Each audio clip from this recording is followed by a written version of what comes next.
Kazuma. No god, king, or beast could conquer them, and none will conquer me.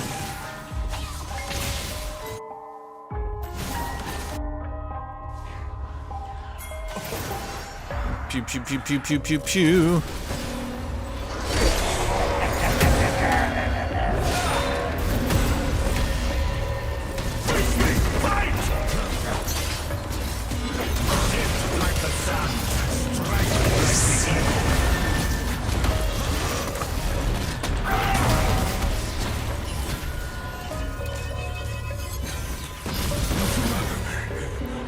Eh. You have been slain.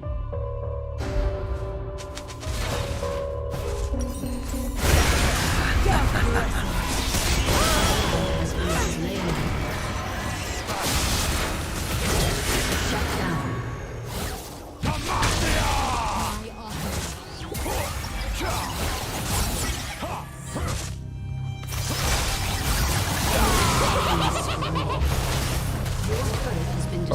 Bum bum bum bum bum bum bum bum bum bum bum bum bum bum bum bum.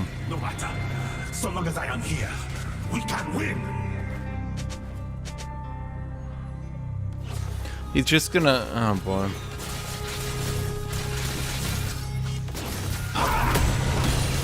I could explain how the surrender vote is needing to work, but people need to not try to forfeit before 20 minutes.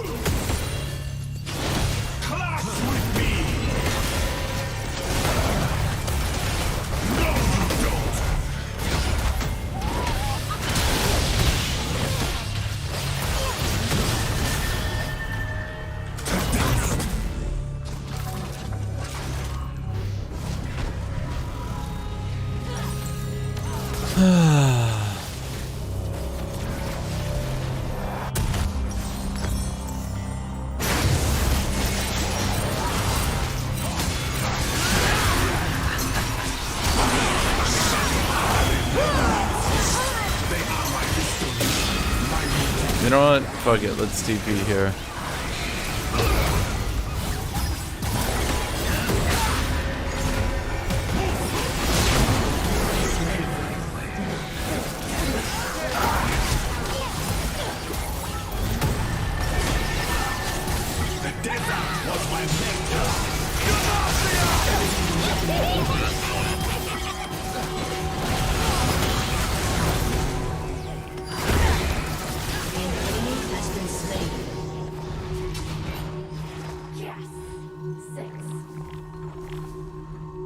Sometimes a wooden must become a warrior.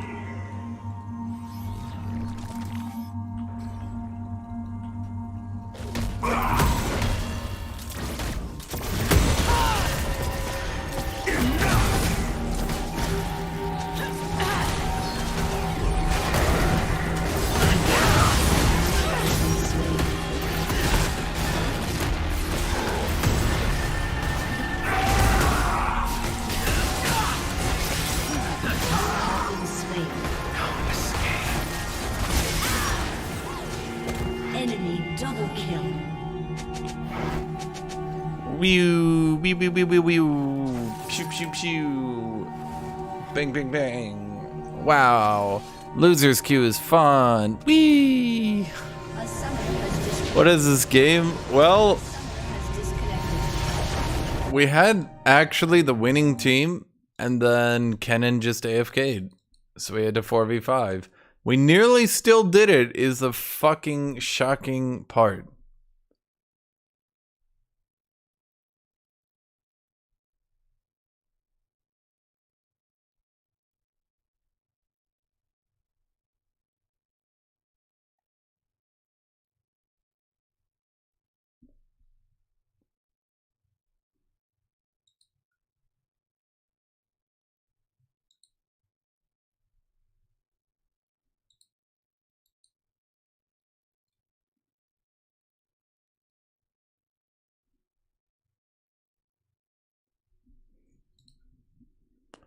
Good job, Jarvan.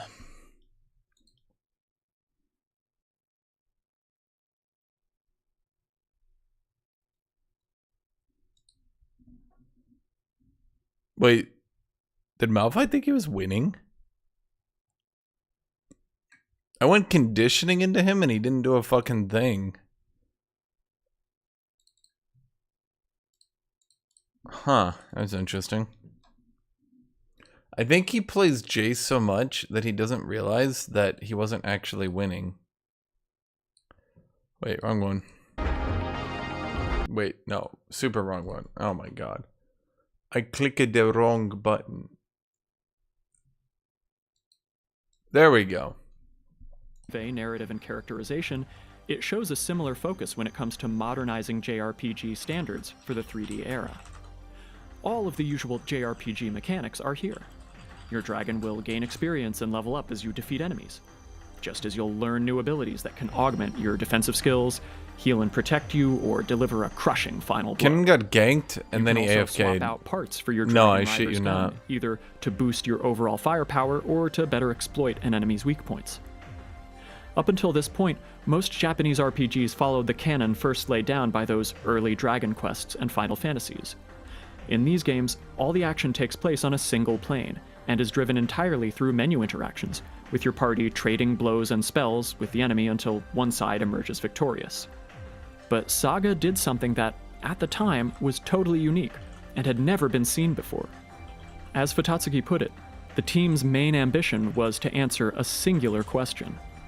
What does exhilarating shooting combat look like in an RPG?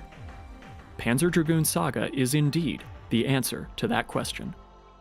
The game's combat system plays more like a hybrid, turn-based action shooter than an RPG.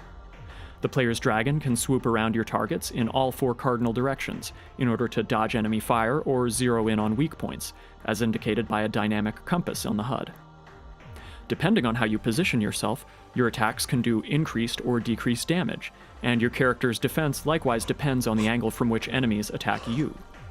You'll want to pay close attention to your positioning because how quickly you defeat enemies and how much damage you take affects your rank for each fight, which in turn determines how much experience and loot you receive. Outside of battle, the player can mutate their dragon by shifting around an ability slider to focus on 4 separate characteristics, changing the dragon's in-game appearance in the process. You can boost attack for laser power, agility to charge actions quicker, defense for, well, defense, and spiritual for your magical berserk skills. But there are trade-offs to these boons. Boosting attack will make your character less powerful in spiritual, and vice versa, while boosting defense will subtract from your character's agility. This is no gimmick mechanic either. Careful and thoughtful use of the dragon mutation system is a requirement for winning through some of the game's toughest fights. As each encounter proceeds, the player's action gauge will fill up, with each charge allowing you to fire Vulcans on a single enemy, perform a multi-target laser attack, use items, or unleash your dragon's special berserk abilities, the game's equivalent of a magic system.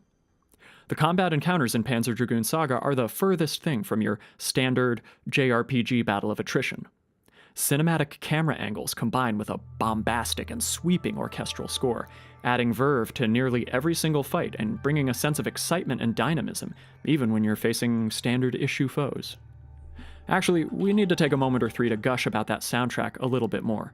This is a series that is already known for its wild and inventive OSTs, so much so that the soundtrack for the first 2 Panzer Dragoon games were recorded in Red Book Audio. To this day, if you have copies of the games handy, you can pop them into the nearest CD player and start jamming out. But Panzer Dragoon Saga raises the bar that much further thanks to some truly masterful compositions by game music ace Saori Kobayashi. Glittering sci-fi synthesizers and ethereal vocals, cavort with thunderous percussion and mournful stringed instrumentals that wouldn't be out of place in a classical orchestral suite. There's mystery and an electric sense of momentum here, the outset of a journey into a strange land, twinned with the promise of untold mysteries waiting to be uncovered by an enterprising explorer.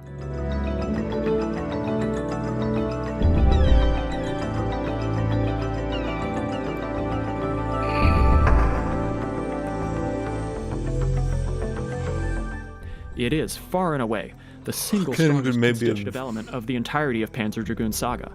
The soundtrack is eminently listenable on its own merits, making for the perfect kind of rainy day JRPG music to smoke and study to vibe.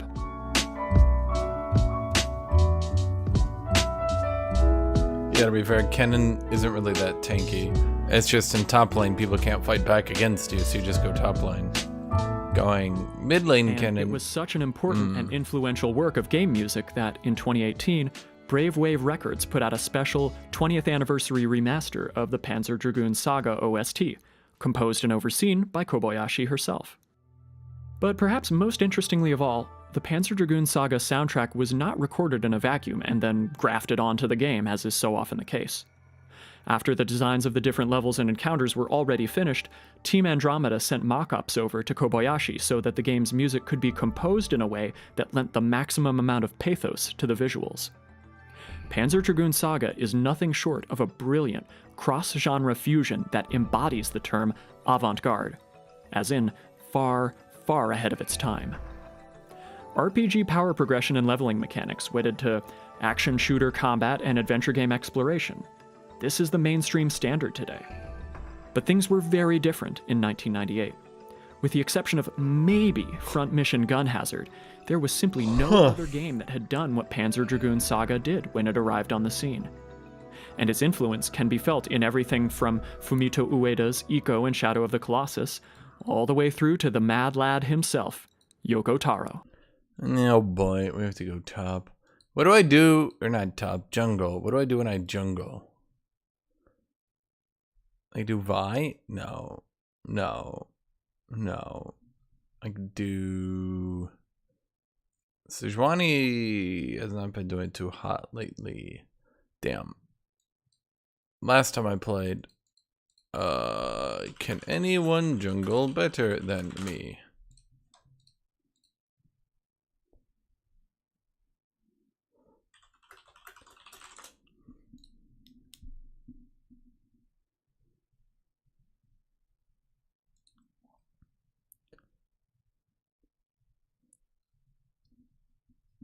Is there like super good, easy jungler that I can bust out?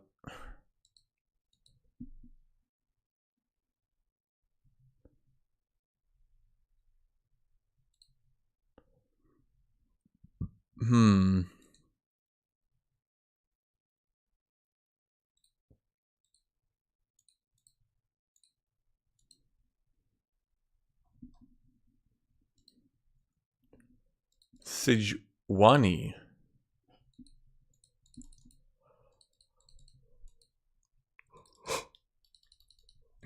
Oh, their jungler. Mord? Graves. Yeah, unless they're doing Graves top. Probably Mord though. If I had to guess, it would probably be Mord.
I will rule the Freljord. Where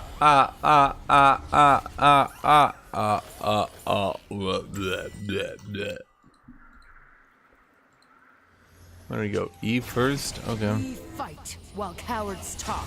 Welcome to Did I choose the right skin? Is this really purple? I mean, it's purplish. Purple-ash. Purple adjacent. Purple-ish. 30 Purple, seconds until minions spawn. Italy.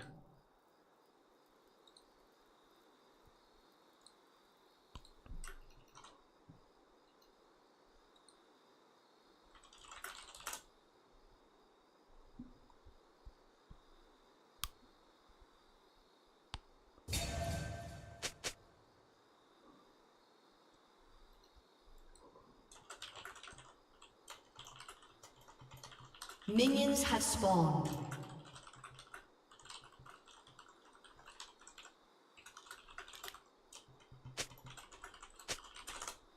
Living in fear is not living at all.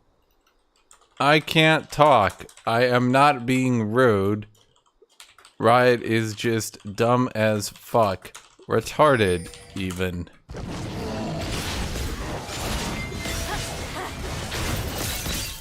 I was forged by winter.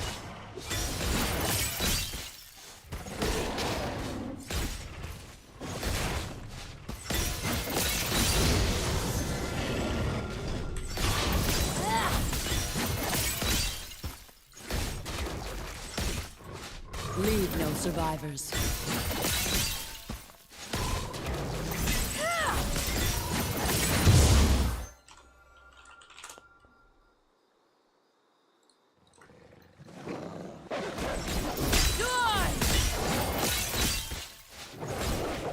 Show them our teeth.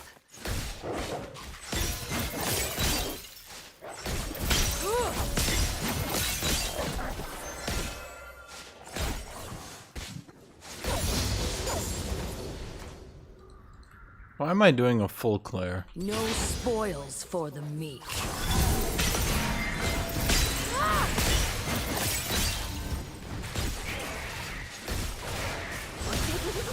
First love.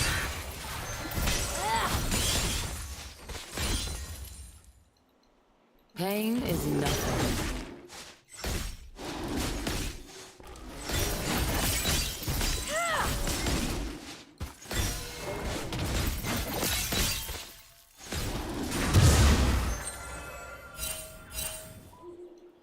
I will not hide behind another shield.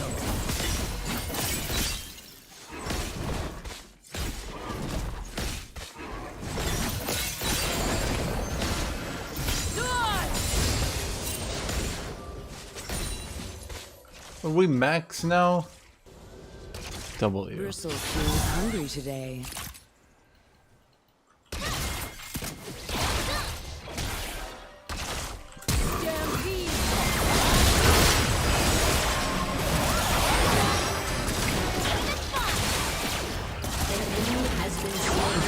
Yay!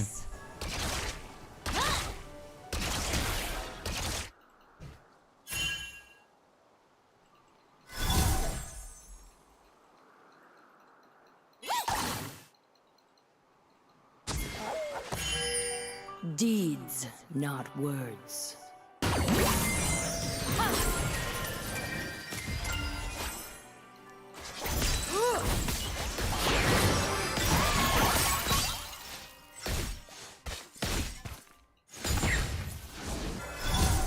Right onward.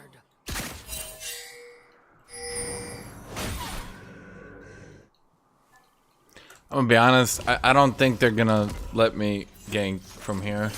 I just get the feeling, chat, that Fight or make room for those who will. I just get to thinking that they're not gonna let me gank Zoe when they know I'm like just right there.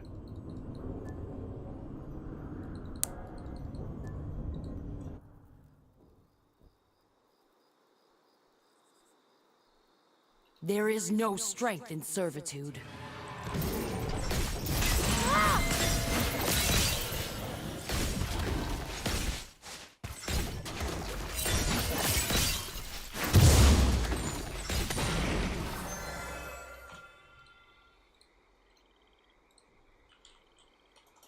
An ally has been slain. No one. An enemy has been slain.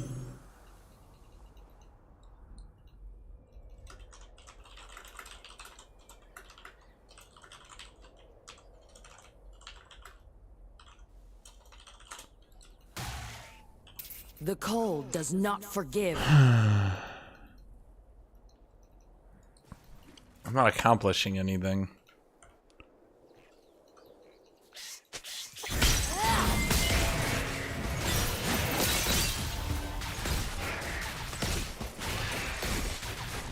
I won't be denied.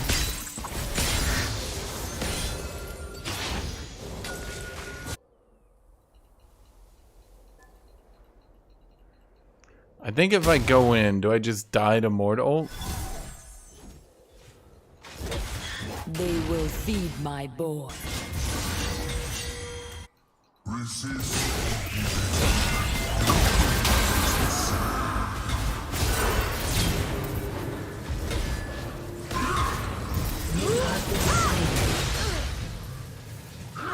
So I kind of sucked.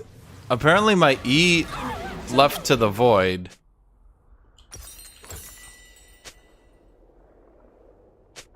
You own what you take. Like I used the E as he ulted, and evidently it just went to the void. My play was, once he ults, I'll just E. But then, no. No. I will rule the friend.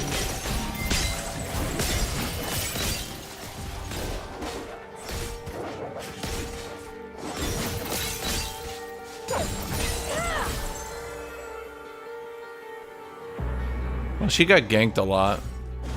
Prove your worth.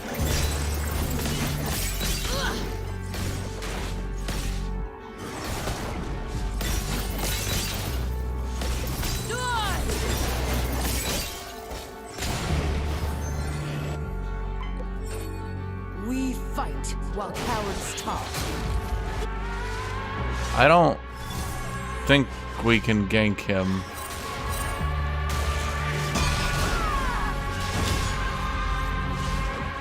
There's like a 0% chance.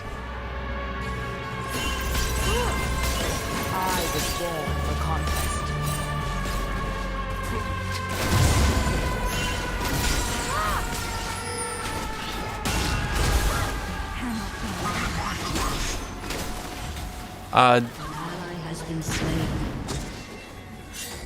We had two separate ideas on what to do here.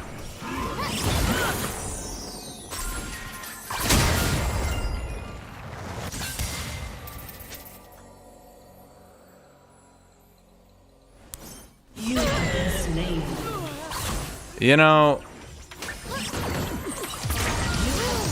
what?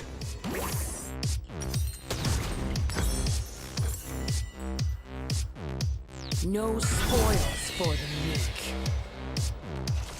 Huh.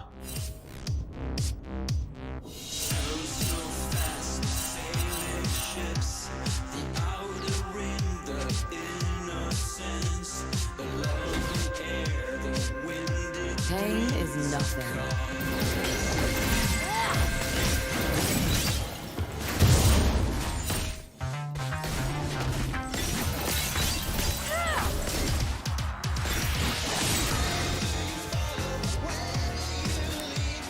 I will not hide behind another shield.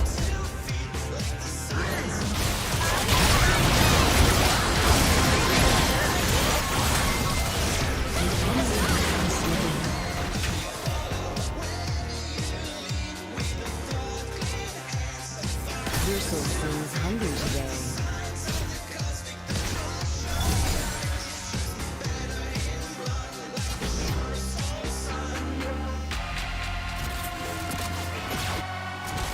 Can we...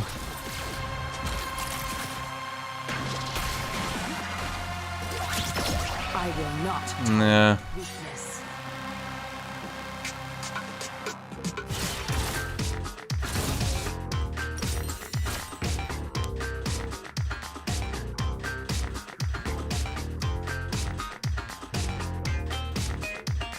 Stampede! Die with weapon in hand.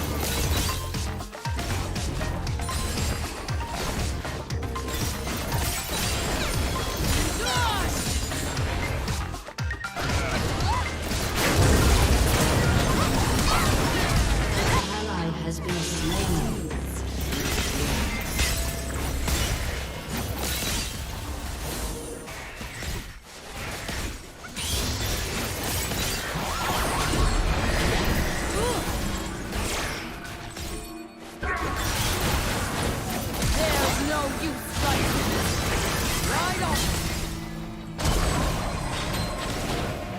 You have slain an enemy.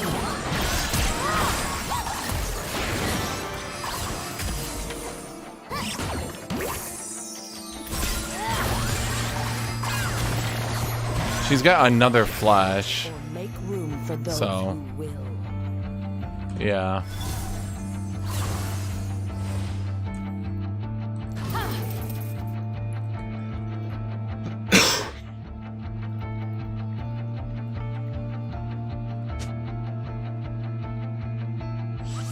There is no strength in servitude.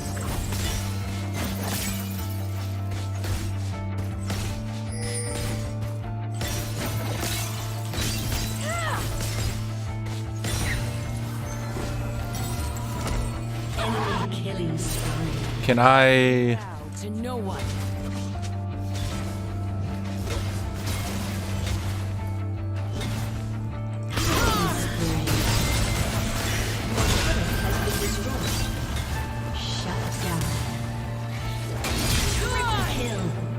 The cold does not forgive.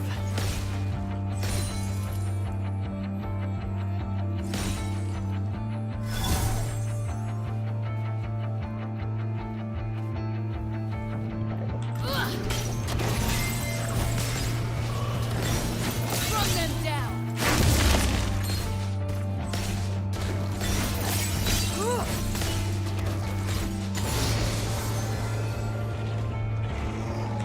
Where do we go second? Q-Max? Seize what's ours.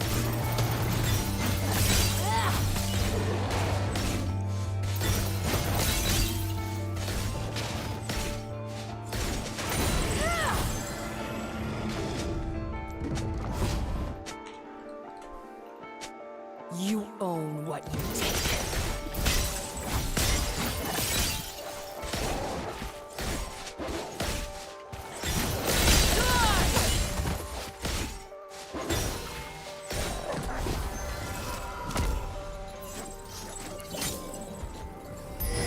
Okay, I've actually kept good farm. I will rule the Freljord. I've kept good farm. Not too much, not too little. The right amount, I would say.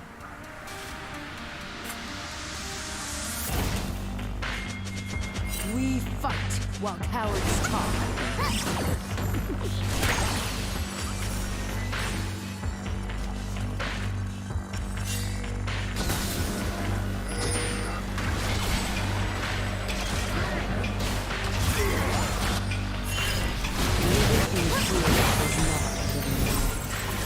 An ally has been slain.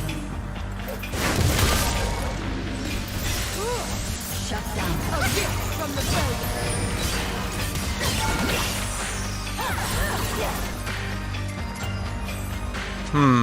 No spoils for me.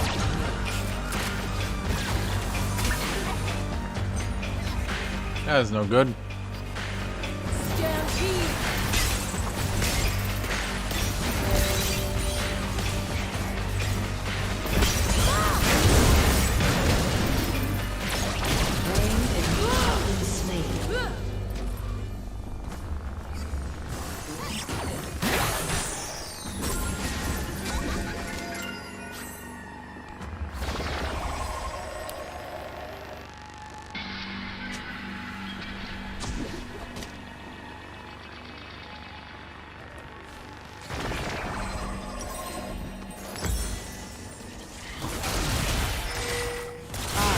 Not hide behind another shield.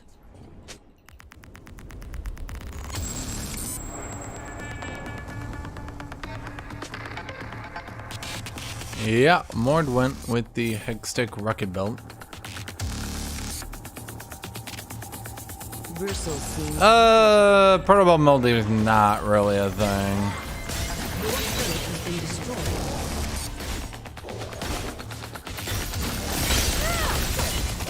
Your team has destroyed a turret. I will not tolerate weakness.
room for those who will.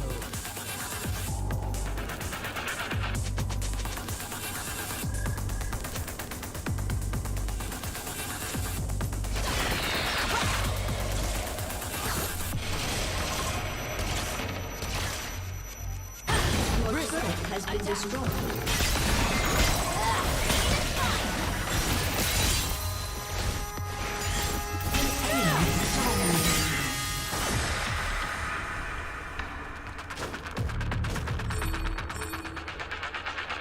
There is no strength in servitude.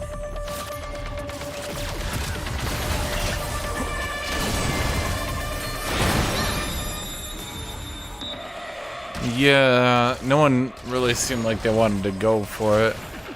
Wasn't seeing any enthusiasm.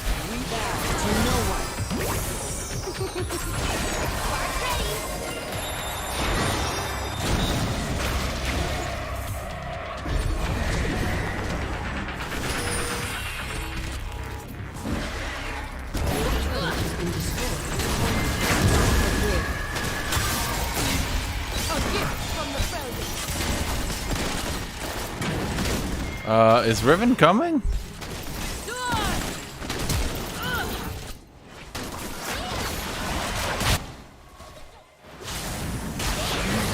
The answer is no.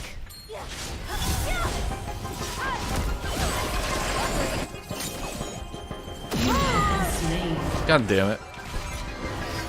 I swear, wherever I'm not looking, that's where it comes from. I think you need to wait until Mortalt is over.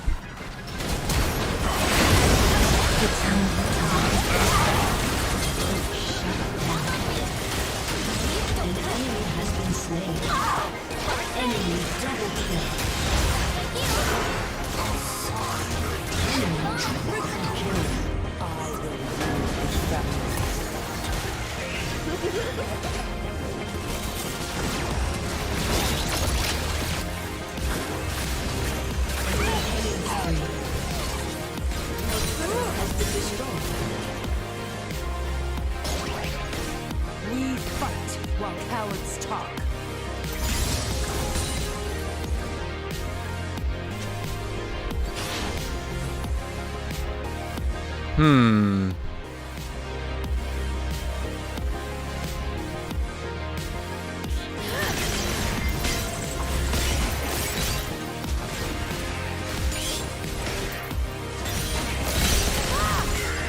Living in fear is not living at all.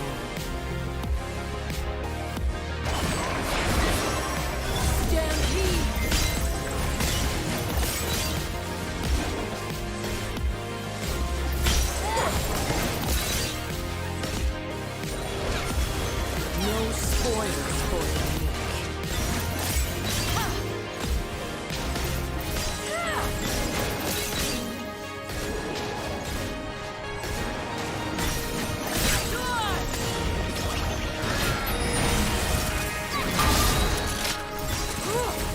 Pain is nothing.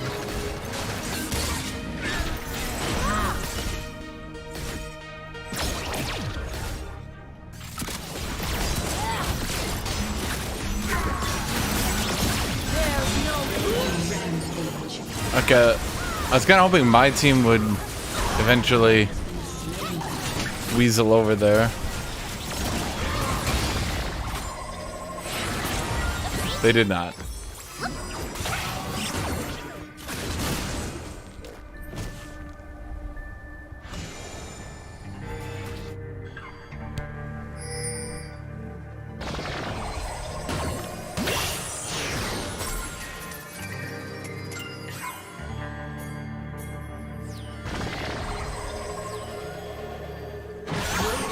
Been destroyed.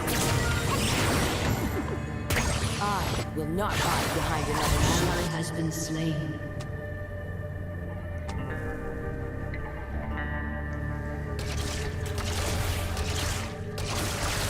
Unload.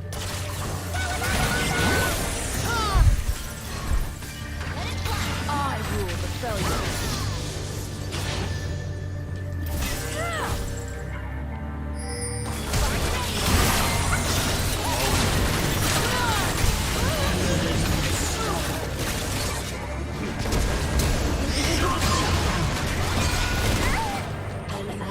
has been slain. Well, shit.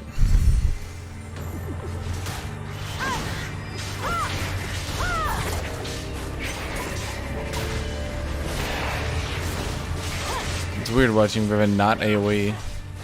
She doesn't have Ravenous, I mean.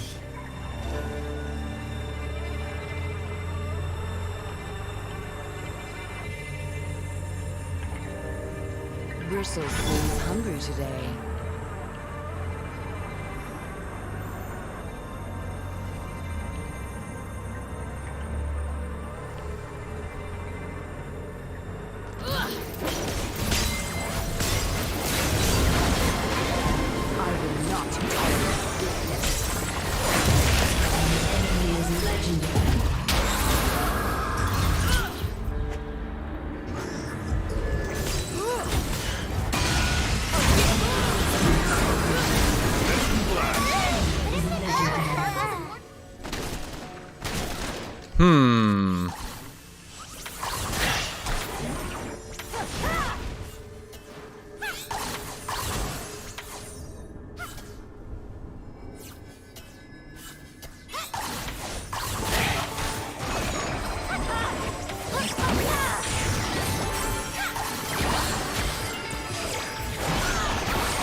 I don't think we're winning this one.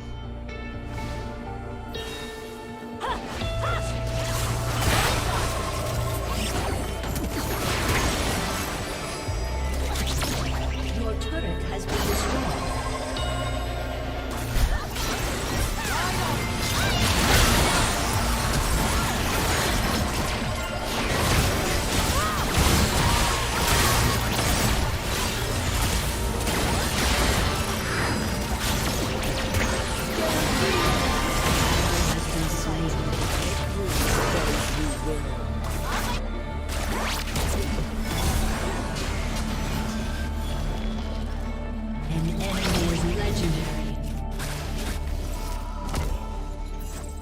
I mean, we do have late game, but I don't think we're getting to late game. Just as one thought. Their inhibitor has been destroyed.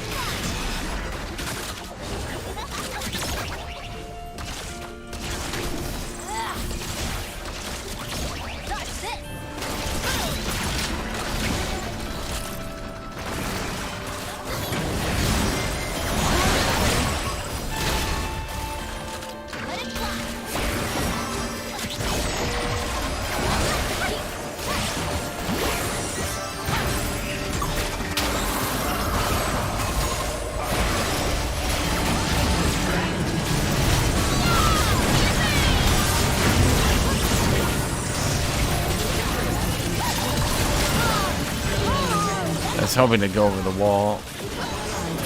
I don't think my R was making the difference here. I don't think it would have done anything, to be honest.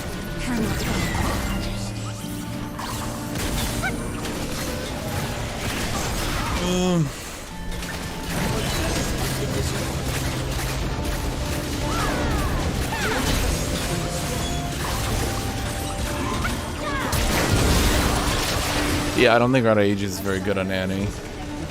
Just as one thought.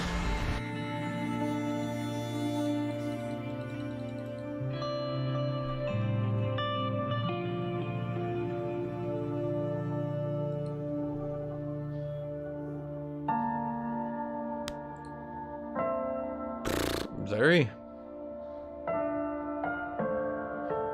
Annie already has survivability from her shield.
to beat the mind game. Now it's time to beat the mind game. Alright, so I got to do more as jungle, true. I'm not really sure what else I could do. I don't know.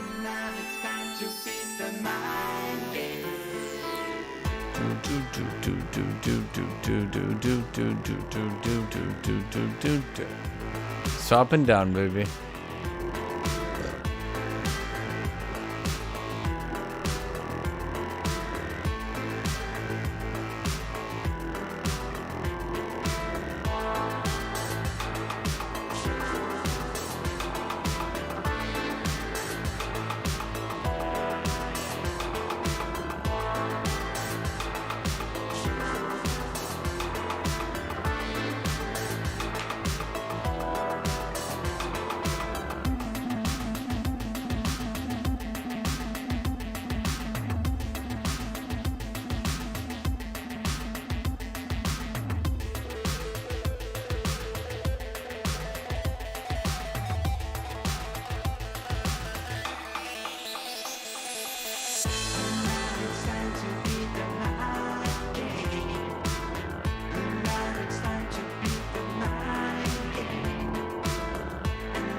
Okay.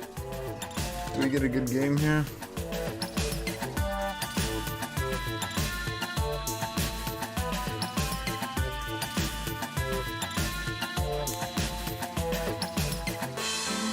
Shen?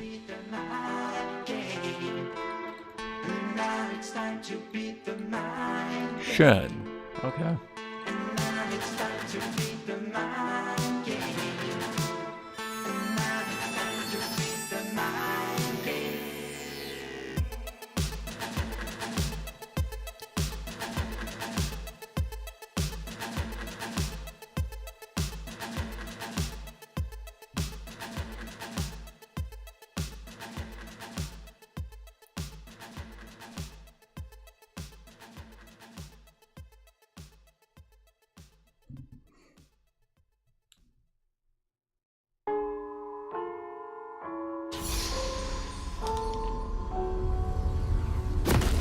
As much as I wish, a single head can't hold counsel.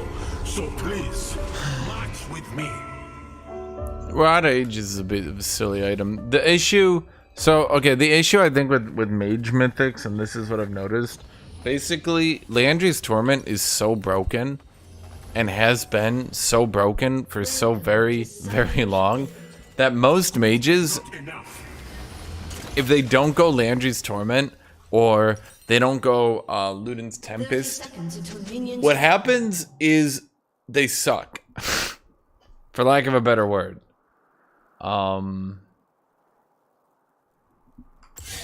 Yeah, that's it. Like, try playing Swain without Landry's, and you kind of just go pew pew pew pew pew. You don't do anything. Try playing so many champions without a damage mage mythic, and you just don't do anything. Like so many,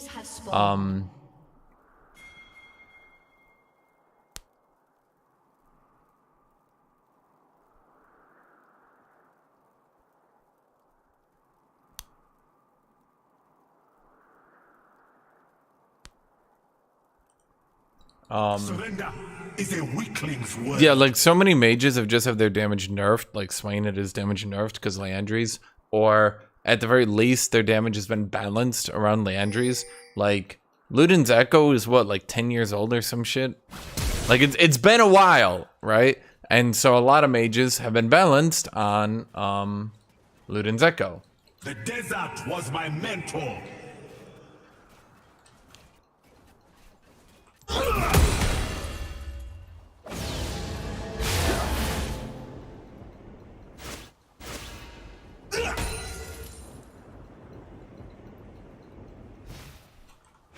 No monster greater than pride.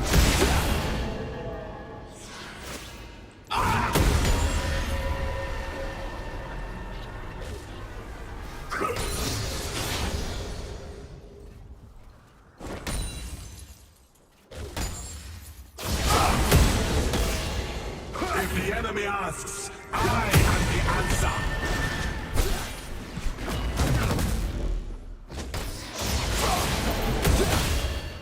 Yeah, like if you like look at Malzahar just as an example, right? Like when's the last time Malzahar's damage has been increased?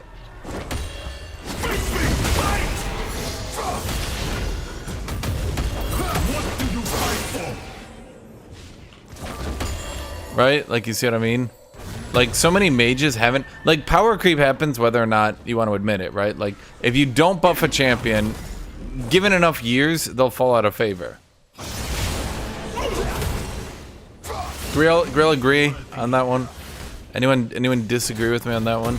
Dude, how is this Shen getting his ass kicked by a Kosante? Last time I played this matchup, it was basically unplayable. Like Shen just won so hard. I will put them back alone if I must.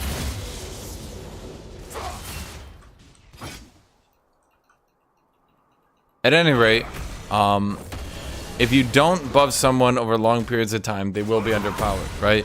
And so, a lot of mages have been balanced, not on relying, entirely on their base damage, but on just relying on Landry's.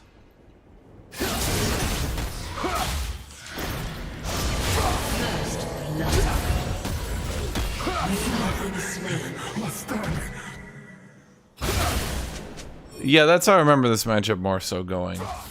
Shen just sort of runs up and automatically wins. Those who wish me dead, keep wishing.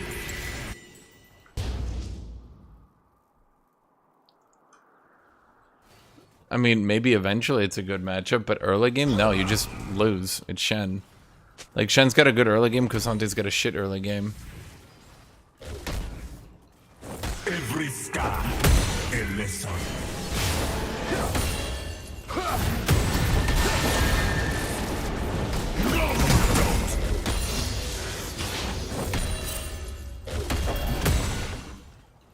Thank you, Denny Arista.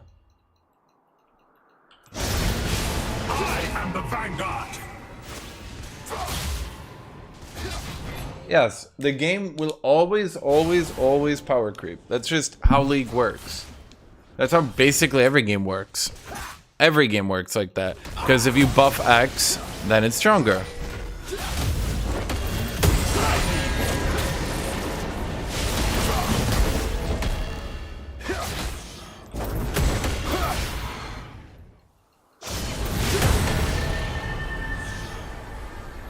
Shut down.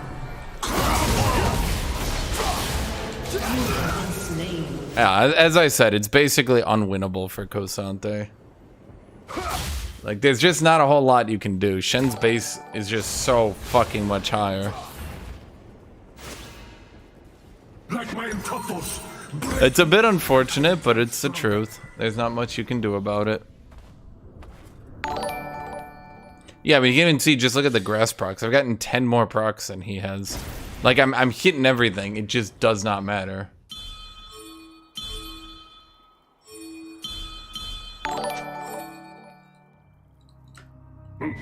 If Tope were here, he'd point out all my mistakes. Good thing we separated, because he'd be right.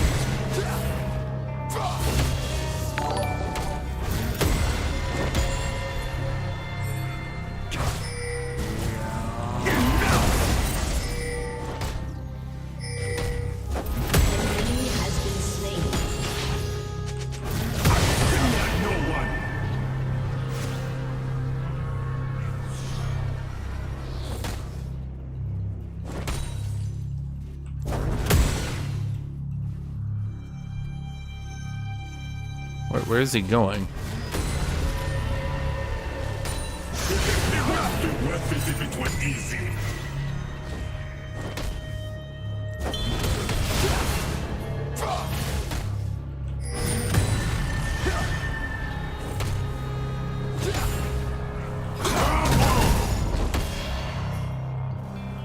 I wouldn't really say it's nice. Wasn't really like a nice third Q. I mean, missing that would have been, you know, pretty embarrassing.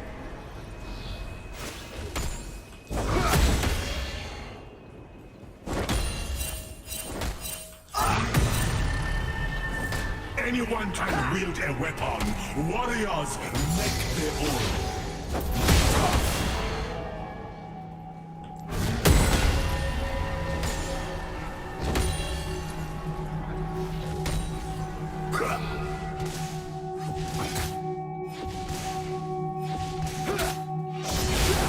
Act like failure is impossible.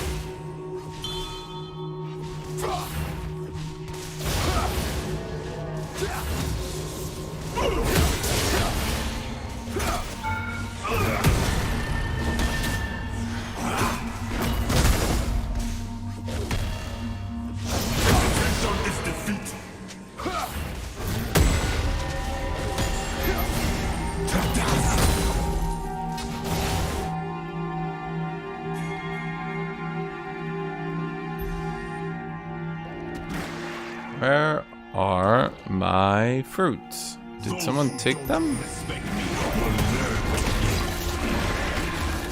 I don't really help with this.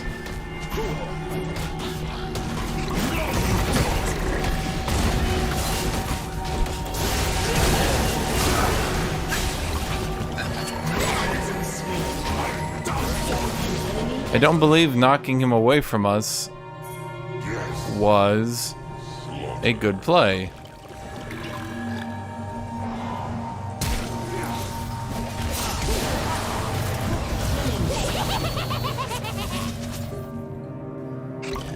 I am not dead. Not yet.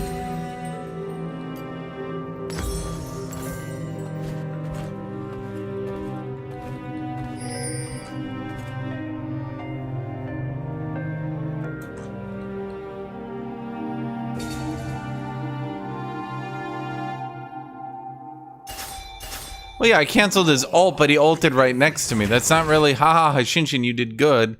That's more like, wow, Shen, you're an idiot. You know what I mean?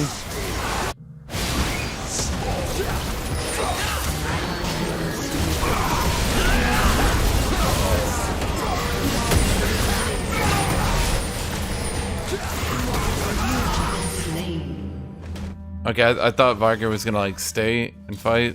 Okay, cool. Guess no. Wow, Shen used R?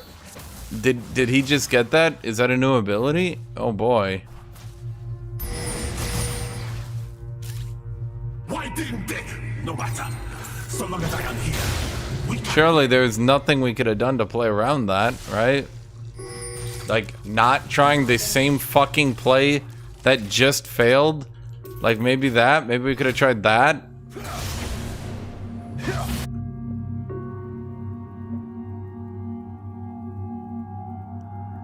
Open battle honors the hunt.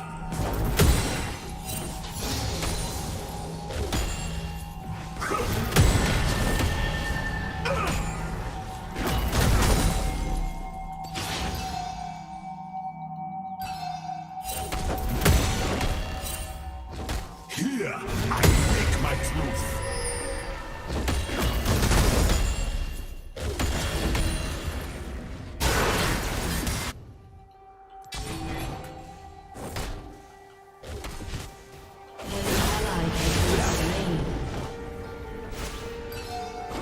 Ascended warlords monsters, they are not so different.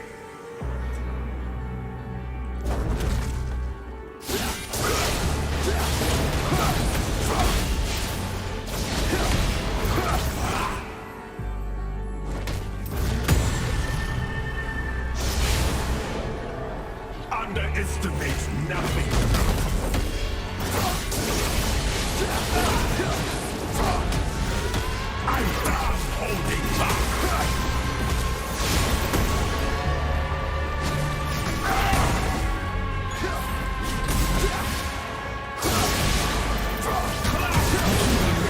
Yeah.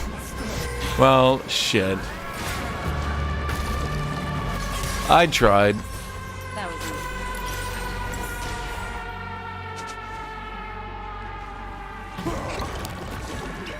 Well, certainly feeding Shen like 4 kills in a row back to back was not the play, particularly when I had just gotten ult and was gonna start trying to set up kills and shit, and then we're just like, Shen, do you want a free mythic? And he's like, yeah, okay.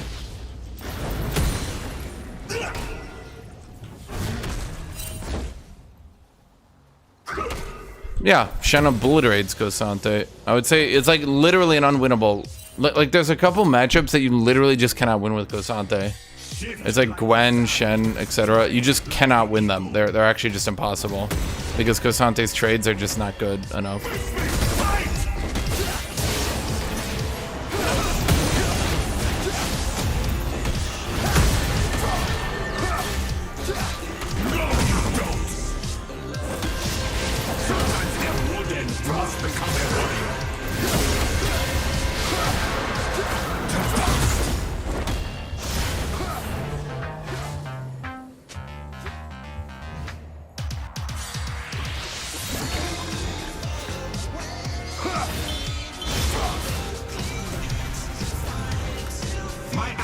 Kosante's fine. It's just like there's just a lot of matchups you cannot win with this champion.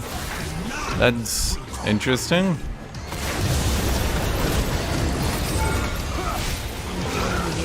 But he wasn't on the dodge field, right? What? But I knocked him off it. It's more about your playstyle. Okay, bye. No, Kosante literally cannot win this matchup. If you think he can, you're a fucking moron. Like what? Is Shen, like my playstyle difference is gonna make Shen not E into Q? Yeah, dude, that's the difference. If I play differently, I can make Shen literally forget how to play the game, for sure. And I return stronger.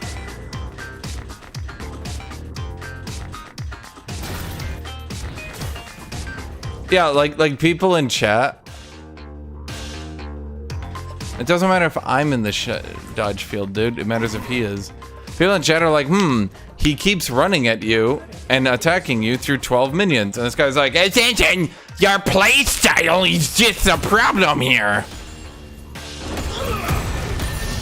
Yeah, surely I'll just like fucking brainwash Shen into not playing the game.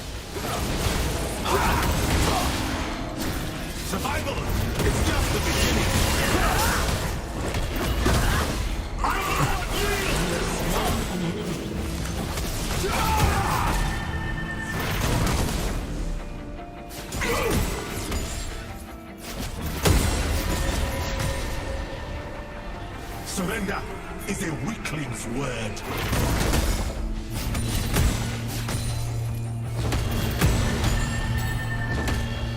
That was interesting.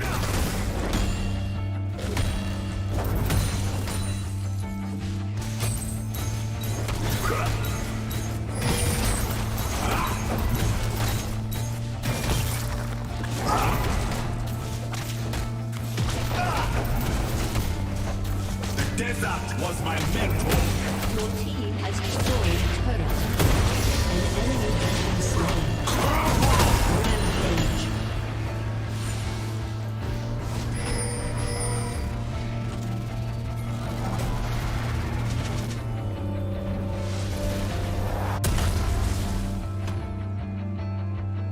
Unstoppable. I'm gonna look this up.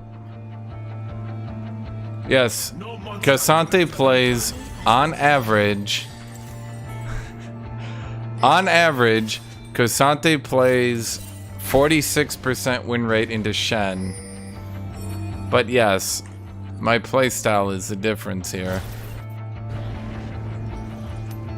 If the enemy asks, I am the answer. I have 10 more procs aggressive and dying.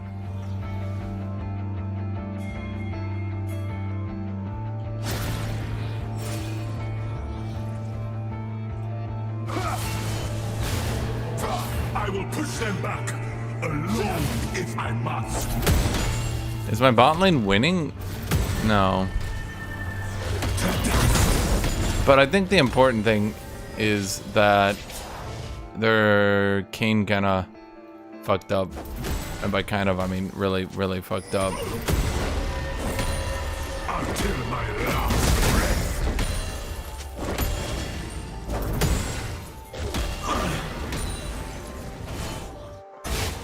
Cassante doesn't really go positive into anyone. His best matchup, I think his best matchups right now are Sion and Malphite. He does okay into Jace too. He does okay into Jax. Other than that, he basically loses every matchup. He doesn't really have winnable matchups.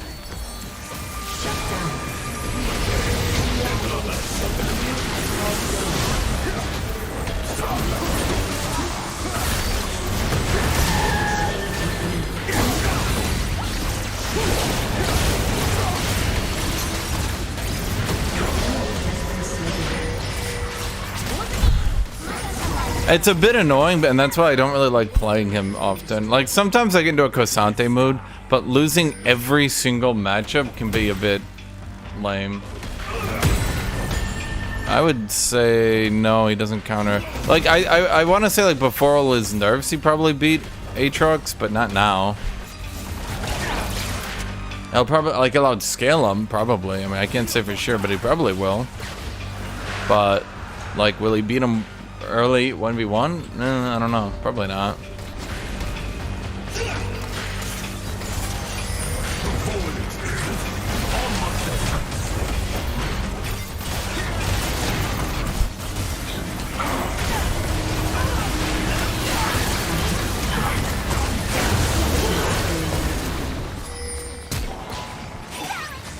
Did they really all jump that wall after me? Are they like NPCs? They're like running in and out like it's a fucking like single player game, and like the AI is like, let me walk here. No, that's bad. Wait, let me walk here. No, that's bad. Wait, let me walk here. You know, like you're playing like Sims or something.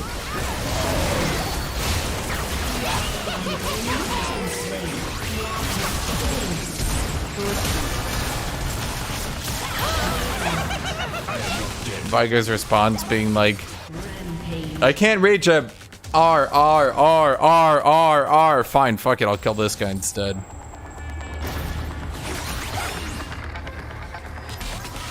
No, Cassante can like outscale people and 1v1 them, but like in the laning phase, like let me put it this way, there's a good reason why Aatrox is popular with Ignite, and there's a good reason why I pick Aatrox into shit like Olaf and Darius, because Aatrox actually does have pretty high base damage.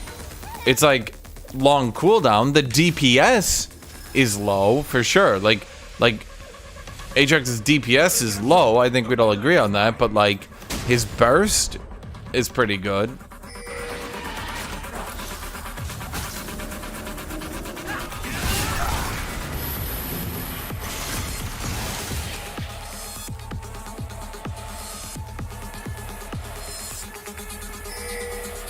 So like, especially like in the Olaf, I mean, how many times do you watch me play against Olaf?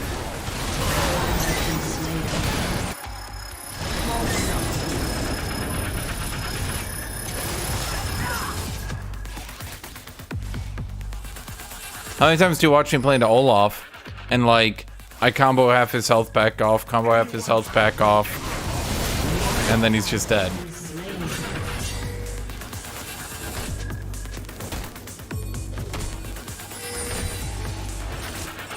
I actually have more gold than Shen. I feel like this is why Shen always like has winning matchups and then loses the game.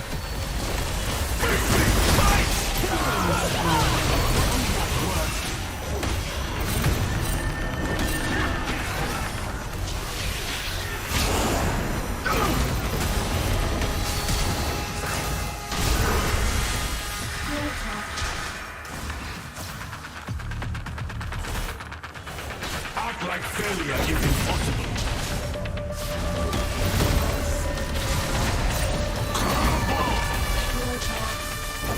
I feel like Shen players have a huge tendency to throw their lead doing dumb shit. That's just my opinion. Like they'll use too many ults or something and they'll end up like falling behind, you know?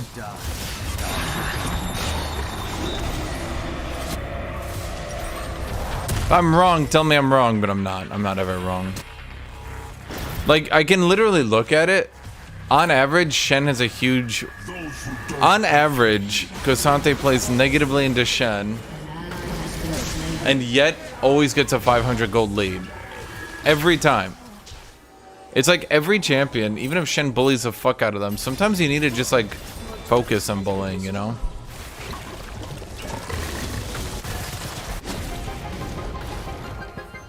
Roar with every step.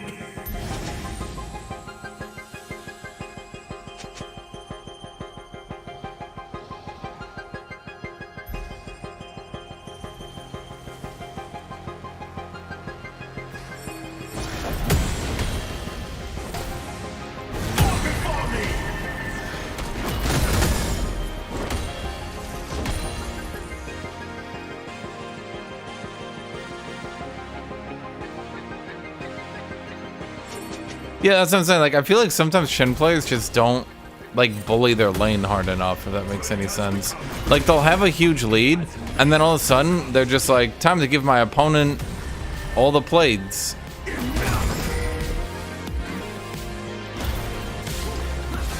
You know, come to think of it, I probably should have been down there earlier.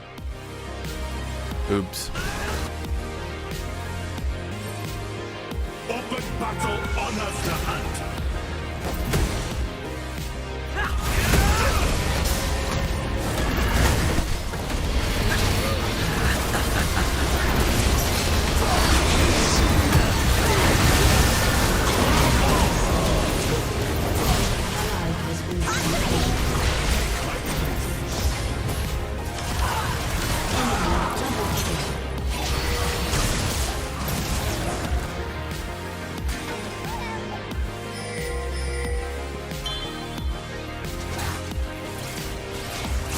A lot of people have been talking about Prey 2016 lately, and that it went really under the radar, but actually was a decent game.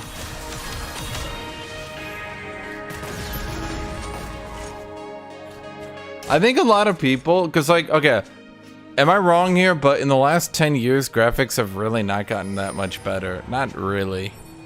Like, they have, obviously, but, like, the amount of processing power you need just to do shit like atmospheric fog. Like, your computer needs to be, like, 3 times better to, like, render fog. Okay, cool. But, like, if you aren't rendering atmospheric fog, then, well, you know...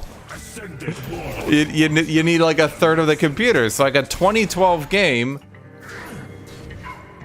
can look almost as good as a 2022 game using a third of the processing. Now, I know that's not like 100% true, but you know.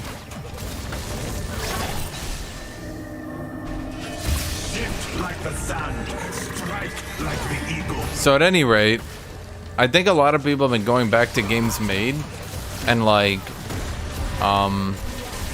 being like, okay, well, these games aren't really that much worse, are they?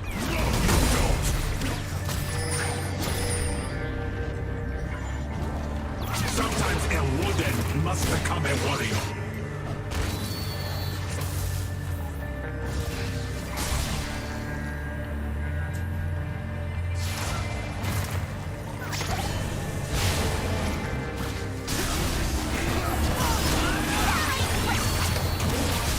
Good is not enough.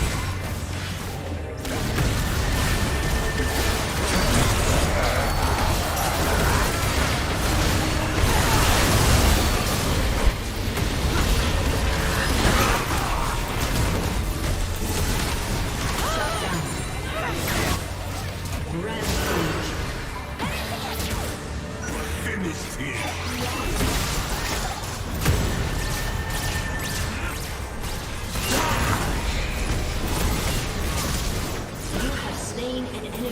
You know, I blew that ghost hoping I could catch someone when I still hit ult. I didn't, like, fully expect it to work, and I'm pretty happy with the results.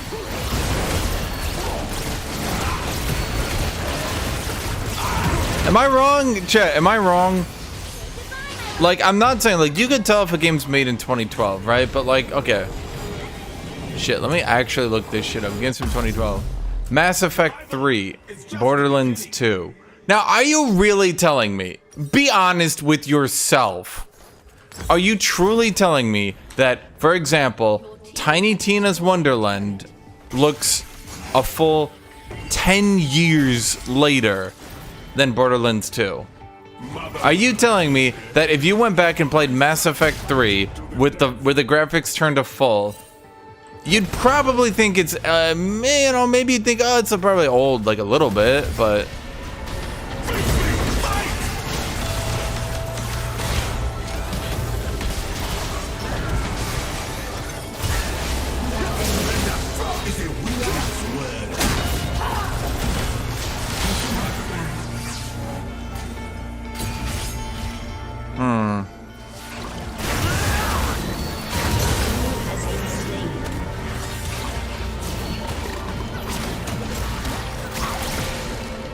shit.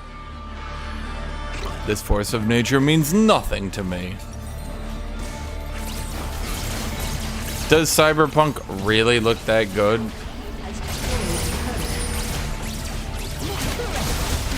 See, that's the thing though. It looks better in like rain, in fog, if you look up close to textures, right? That's where games have made improvements. But like, here's the other thing. If you don't actually zoom in and look up at textures, then you won't really notice how much resolution has gone up.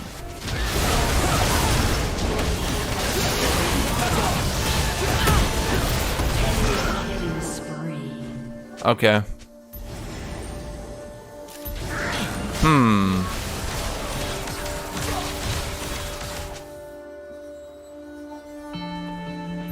Here's a good example. If you play new Lost Ark, a lot of people are saying, Ryan, Lost Ark looked so good and it runs so well. Well, yeah, because the texture resolution was kind of shit, not gonna lie. But you were playing from a perspective of a third-person character, so you didn't really notice. First-person games need to look so much fucking better than third-person games to look just as good.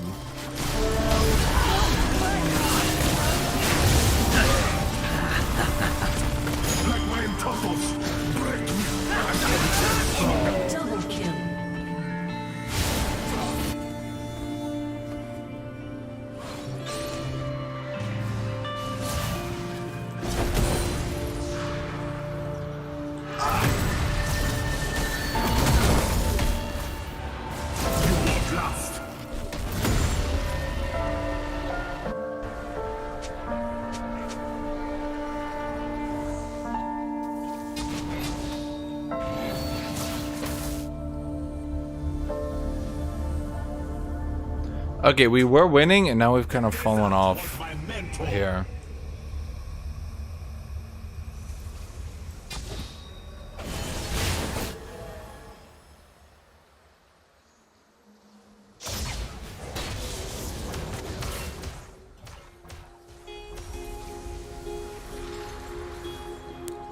No monster greater than pride.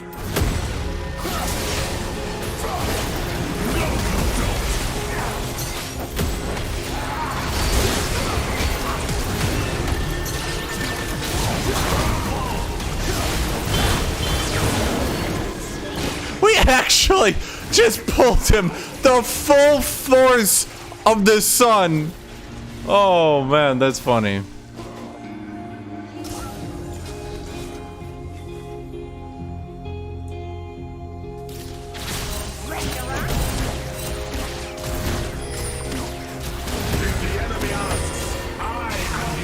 Yeah, I feel like there are a lot of takes in chat that are like extremely specific examples. And yes, if you look at specific games in specific situations,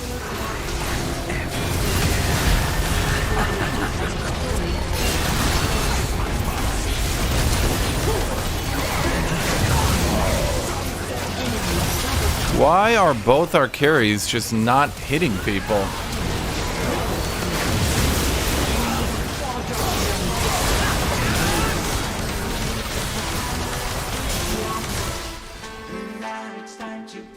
What?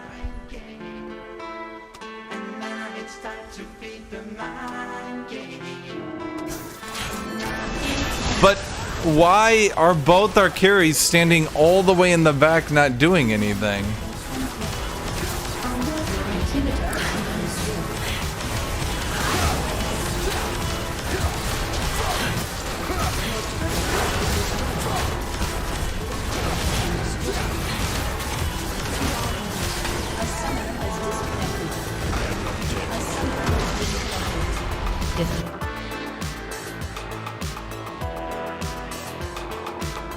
I'm truly amazed. I'm truly amazed that we decided to throw that game. The sheer tenacity needed to lose the game rather than just follow me. The determination.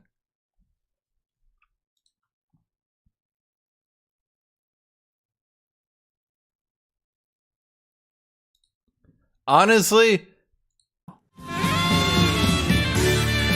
respectable. In a certain fucked up way, very respectable that they would literally rather lose LP than actually follow me. Let's look at this.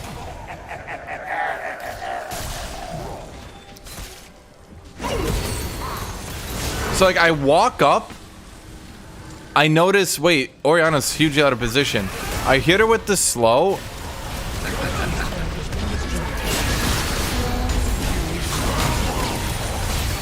The sheer strength of will required to not go in on that play at all. Red team's turret. Watch this, watch this.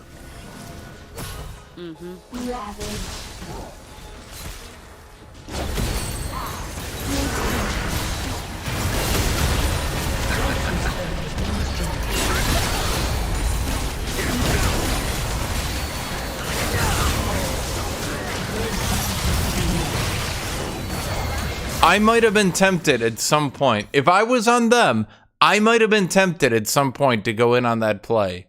But they stuck to their guns. They fully believed we should not go in, and therefore they decided to stay all the way over there and not do anything. To do anything at all would be to admit that they were wrong.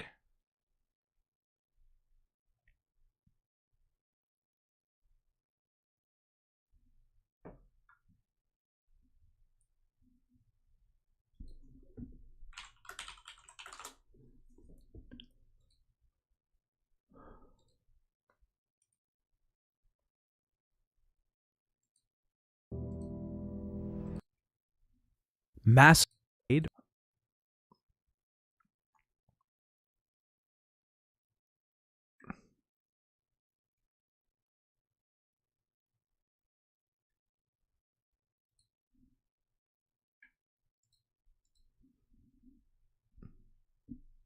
I overextended a bit, not even slightly.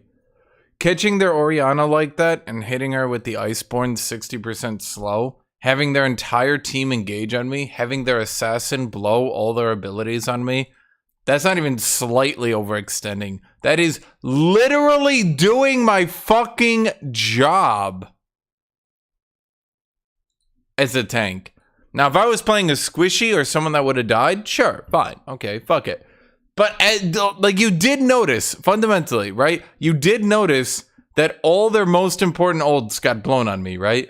And my team, rather than walk in, rather than play, decided to stick to their guns.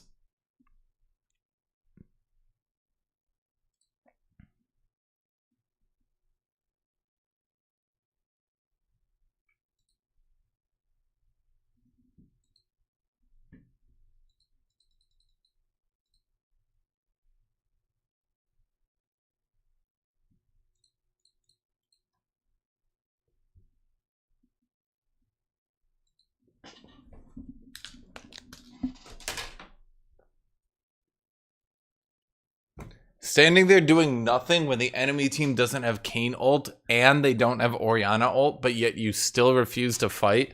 Yeah, that's not me overextending. I literally did my job as a tank. I became so threatening they used every ult to field me.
Whoa!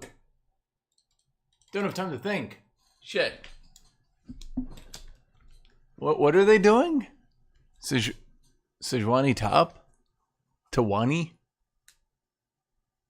Could be Gragas. Sejban Camille. Probably Camille top. Probably.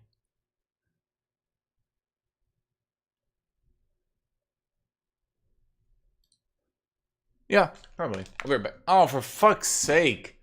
I got second pick once. Once I got second pick. One fucking time.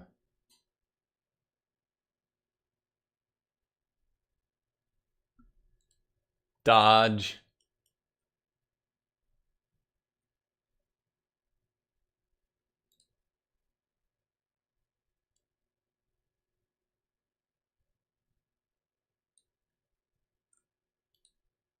Dude, I don't think I've gotten first pick in so second pick in so fucking long. Every game is the same fucking thing. Losing bot lane into the camp top.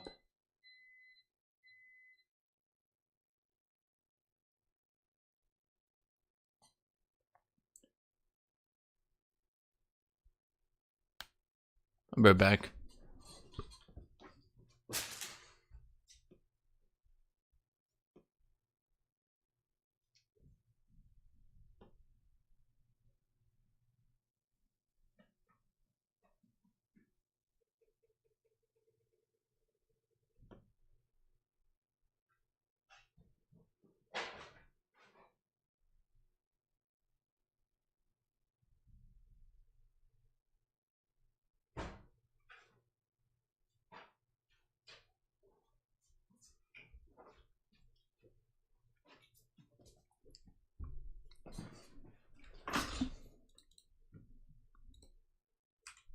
Has given some predictably evasive and trollish answers in public when asked about the series' influence on his work, it's safe to say Panzer Dragoon was perhaps the chief inspiration behind the development of the action shooter RPG Drakengard, aka Dragon Dragoon, which is the series that gave us Nier and then Automata.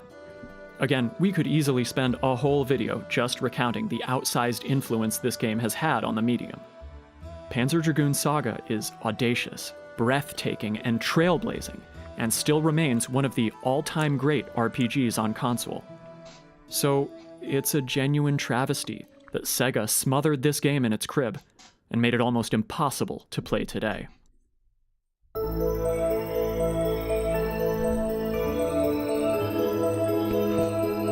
Panzer Dragoon Saga is, in so many ways, a tale of tragedy.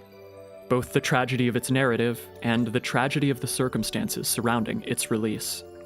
The game's story begins with our protagonist Edge seeing his co-workers and father figure gunned down by military madmen, only to be saved by a mysterious armored winged beast. He then embarks on a journey to understand the nature and purpose of his new dragon friend, and that of the mysterious woman Azel, who seems to share some connection with the ancient race of progenitors whose ruins dot this blasted world. Throughout his quest for revenge, Edge is beset by dead ends, false starts, calamity, and death. The nature of Edge's mission is open-ended and ambiguous, left up to the player's interpretation. Is he a chosen child of destiny, possessed by a righteous cause to do battle with the forces of darkness and restore light to the world? Or was Edge merely in the wrong place at the wrong time, trapping him in some kind of allegorical purgatory, a half-living corpse shambling through the ruins of a half-dead world? Both of these interpretations of Panzer Dragoon Saga's story are, by design, equally correct. The experience is what you, the player, make of it. And the game drives this point home by utterly shattering the fourth wall during the finale, with the revelation that the player is the divine spirit, alluded to so many times throughout the game, whose presence possesses Edge and gives shape and form to the world around him. 外の世界よりドラゴンに導かれた者、君だけなのだ。絶対の客人よ。世界を人の手に返そうとしたあの時から始まった旅の、そして数千年にわたる使命が終焉する時が来たのだ。さあ、ボタンを押してくれ。少年エッジに宿りし魂。All of life, or in this case, all of Panzer Dragoon Saga, is nothing but a waking dream. Shadows and light dancing at the half-remembered edges of your consciousness. And you, the player, are the dreaming dreamer. With a flick of your finger, you can summon up strange and beautiful worlds. Or consign them to languish, forgotten in the darkness, eternally.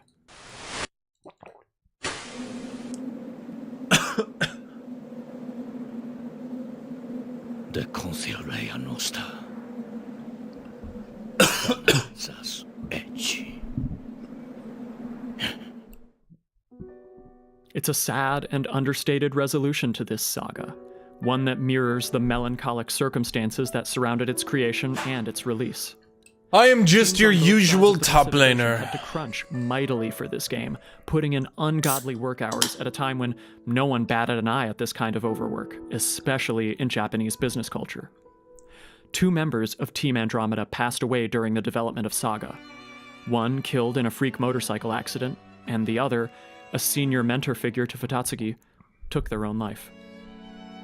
And when it finally came time for the game to see the light of day, the disappointments continued to mount. By early 1998, Sega had already made the internal business decision that the Saturn was a failure, and were shifting their focus and resources to their next generation console, the Dreamcast. In Japan, a muted marketing campaign and declining interest in the Saturn generally meant that Panzer Dragoon Saga sold just over 100,000 copies. A far cry from Sega's initial expectations that this game would be their multi-million selling trump card in the console wars, surpassing even Final Fantasy. And outside of Japan, where the Saturn had been essentially left for dead, the situation was even more dire. Panzer Dragoon Saga ended up being one of the final games released for the ailing and failing Oh Sega boy. Saturn. First With pick Sega again. ditching the Saturn in favor of the Dreamcast, only a mere 20,000 copies of Panzer Dragoon Saga were pressed for release in the US, and a scant 1,000 more for Europe. And this, more than any other single factor, is the reason why Panzer Dragoon Saga is a game nobody played. As befits such a weak release, the game was barely promoted or advertised at all outside of Japan. And the marketing we did get could do little more than make self-conscious jokes about how hard the game was to find, like the infamous Edge Mask ad from the September '98 issue of EGM.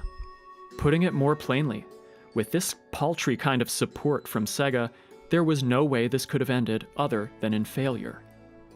In a different world, in a different timeline, one where Panzer Dragoon Saga released on the PlayStation rather than the Saturn, there's no doubt that this game would be spoken of in the same reverent and hushed tones reserved for Xenogears, Grandia, and Suikoden 2. That's just a matter of simple arithmetic. The PlayStation is one of the best-selling consoles in existence, weighing in at more than 100 million systems worldwide, and fully 80 million of those sold outside of Japan. By contrast, the Saturn sold less than 10 million consoles worldwide, and only 5 million of those outside of Japan. But then, Panzer Dragoon Saga on a different console wouldn't be Panzer Dragoon Saga. As Futatsuki himself once put it, on PlayStation, the colors are brighter, and on Saturn, the colors are cloudier. To express the atmosphere of Panzer, it was necessary to have the color palette of the Saturn. It can be comforting to pine for a better and more just existence, for the alternative timeline where our talents and brilliance are duly recognized, and we can bask in the glory we deserve. But this is not reality. Our hardships, struggles, and our failures make us who we are, just as much as our triumphs. And all too often, we cannot see and appreciate our impact until many, many years after the fact. How doomed is top matchup? I am the Vanguard. Assuming he doesn't get a kill here. First blood. Minions have spawned.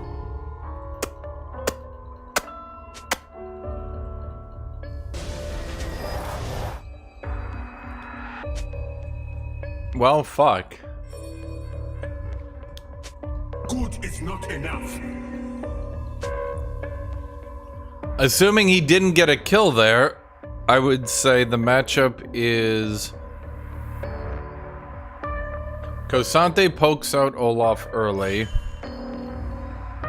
Olaf at level 6 is kind of a bitch. Ascended warlords monsters, they are not so different. Then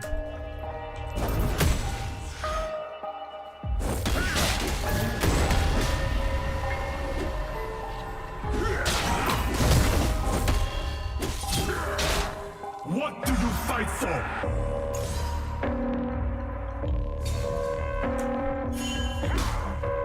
that's assuming he doesn't get 150 HP on Ruby Crystal.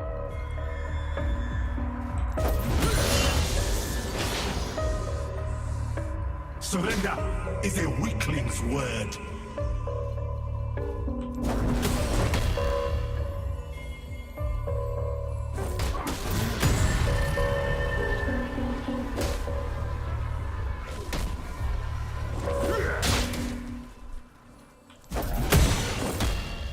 It wouldn't be worth it if it were easy.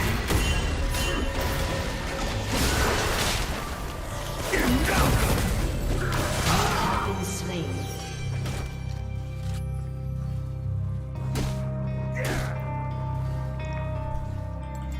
Yep.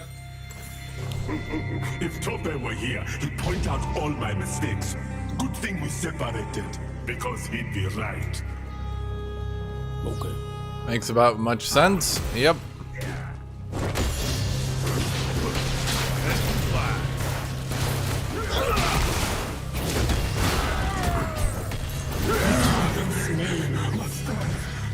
Yep.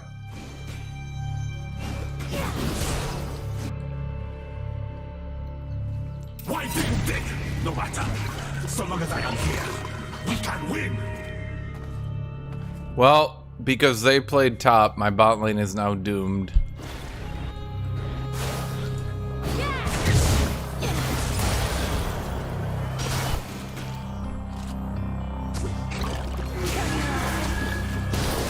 An ally has been slain. And in battle, I remember my mistakes. They are my history, my motivation. Yep. Yep. Every time. Every time.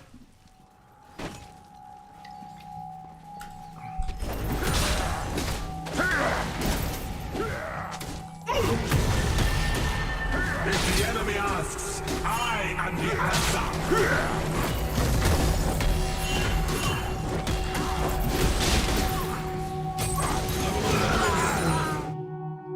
Huh. Shut down.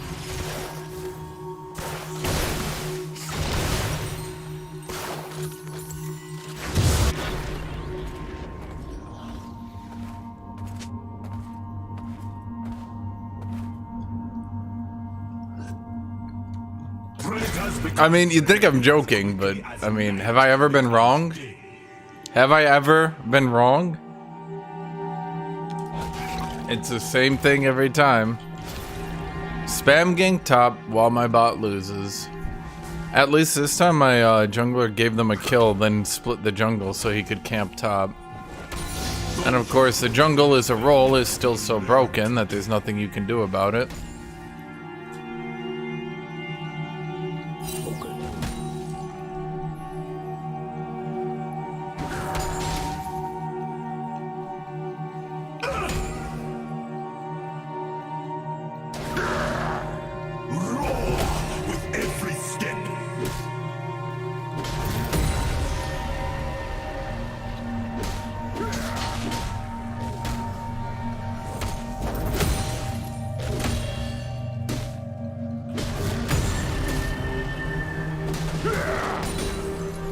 Sometimes a warden must become a warrior.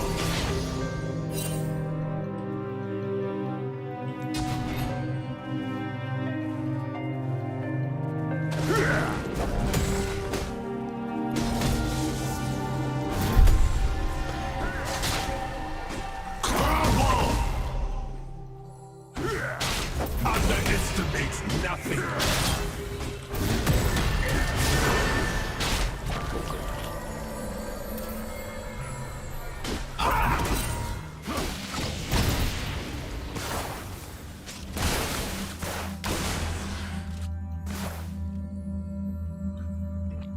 The desert was my mentor.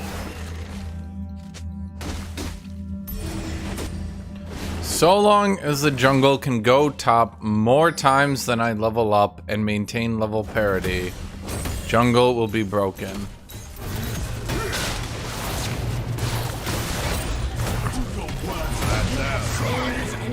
My downfall have been slain.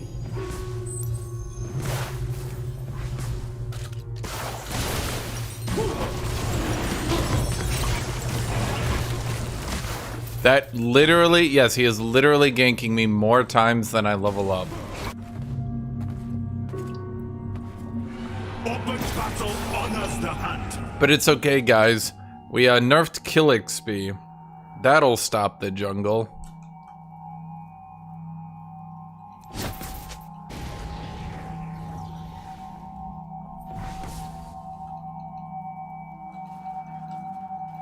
Act like failure is impossible. What's gonna punish Graves? The only thing that stops a jungler is a jungler. That's what makes the role so broken. No one else can do anything to the jungle. If every lane is a winning lane, their jungle can still be unpunished. Nothing stops the jungle except a jungle. And because of that, it is the most important, the most broken role.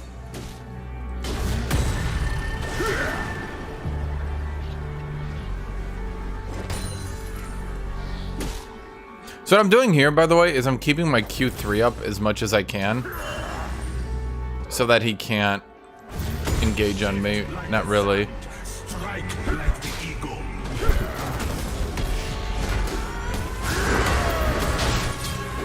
Stand strong.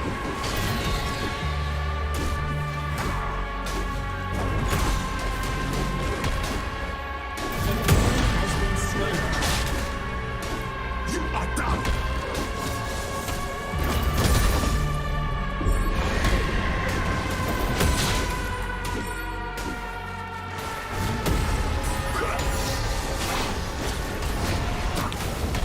You are finished.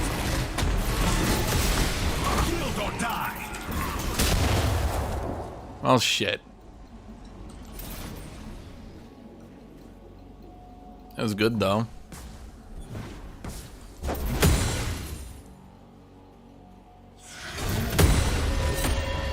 My Q knockup ran out just in time. Here, I make my truth. Graves never needs to leave top to do anything. The jungle still generates too much XP. It still generates too much gold.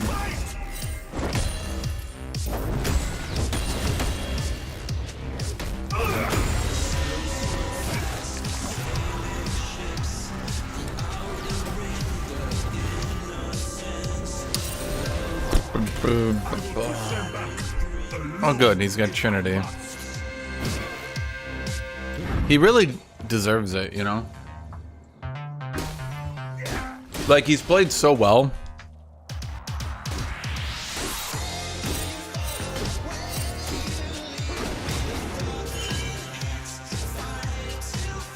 Survival is just the beginning.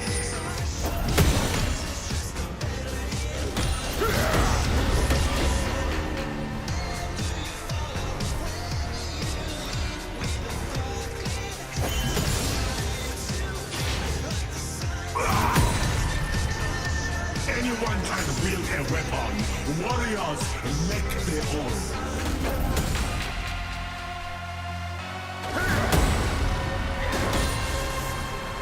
An ally has been slain.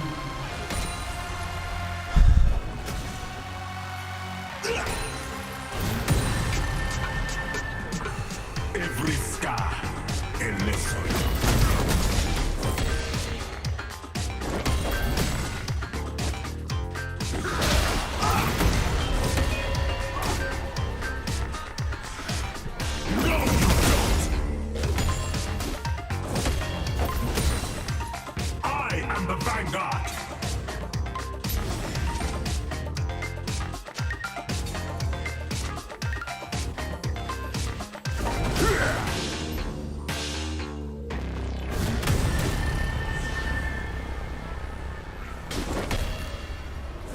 Good is not enough. Enemy killing spree. Shut down. An enemy has been slain.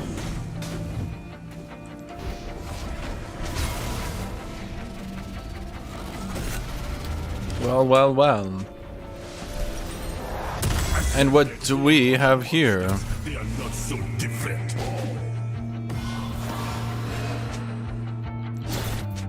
Shit, but he's got Trinity though. He's gonna chew my turret's ass out.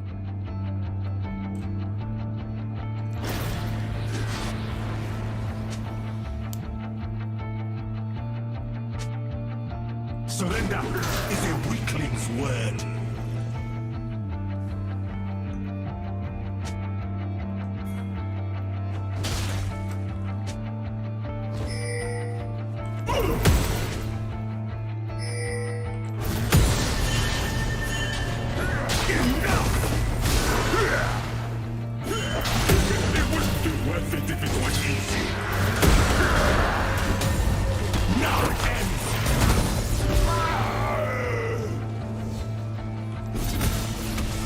My good chum, you appear to not have ultimate. Do you know what you do? If the enemy asks, I am the answer.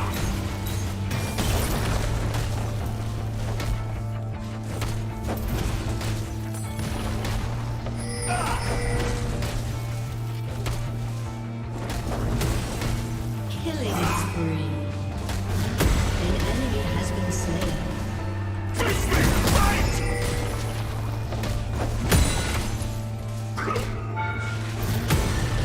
Predators become prey as quickly as night becomes day.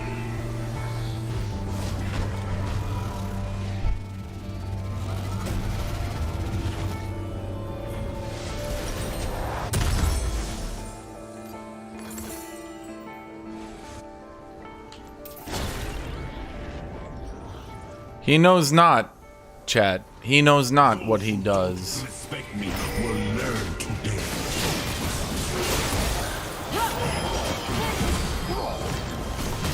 Our team has destroyed a turret. Your turret has been destroyed. An ally has been slain.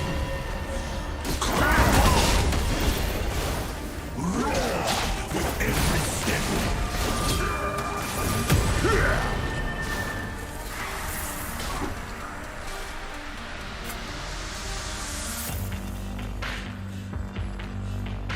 Rampage.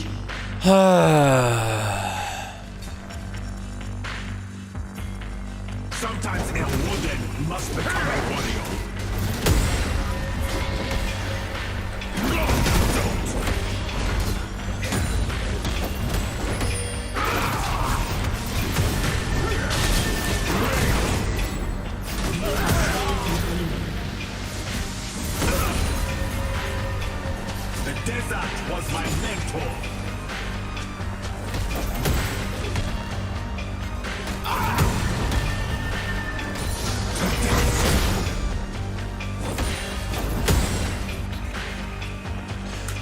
Olaf, you say you hate me, and yet you keep dying to me.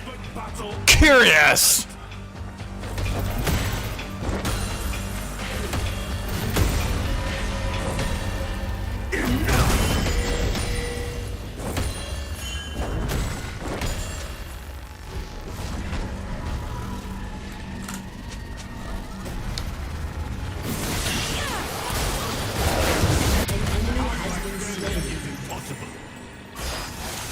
Your team has destroyed a turret.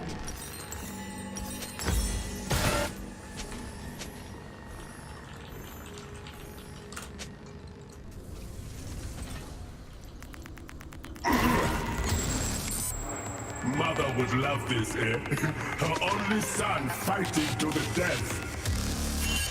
Chat, do you guys know who made this song? I know what you're thinking. Yeah, I do. It's written right there. Well, that's where you'd be right. That's it. That's what I really want to say. Hesitation is defeat. Face me, fight!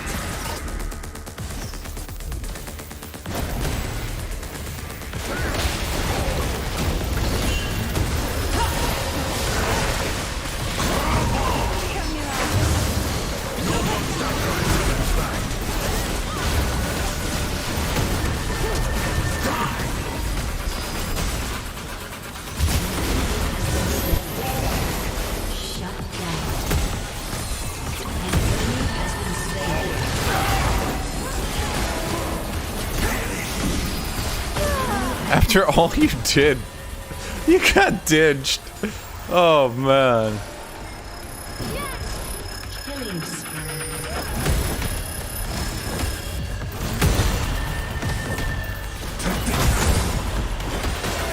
To the bitter end!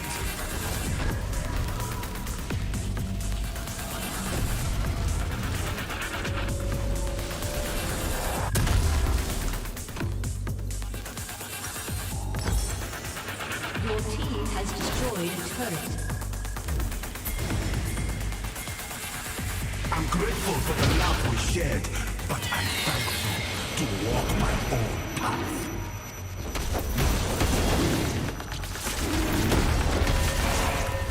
Enough!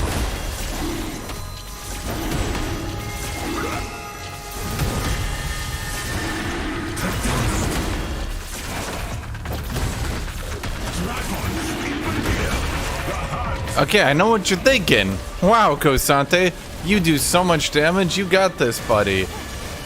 Well, no.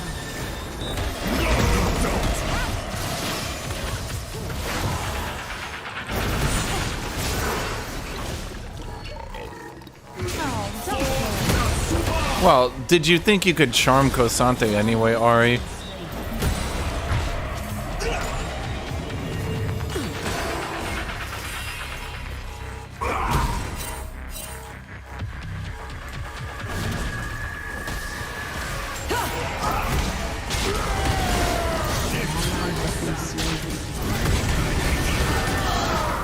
Well, shit.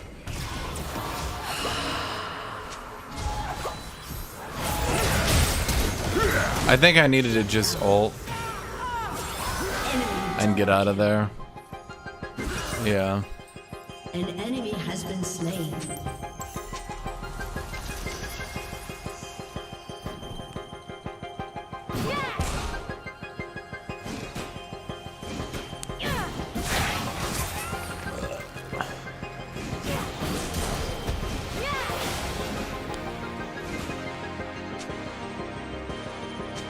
I am not dead.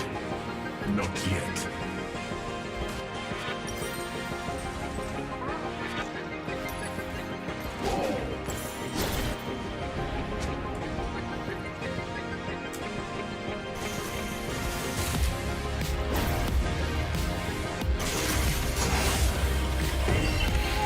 Here I make my truth.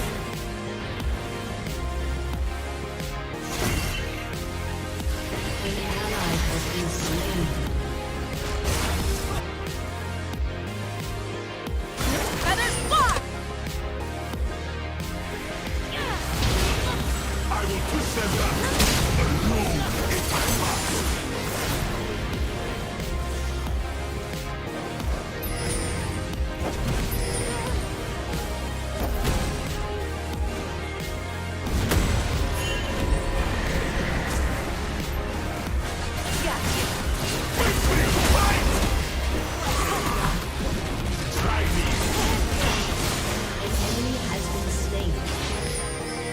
Ha!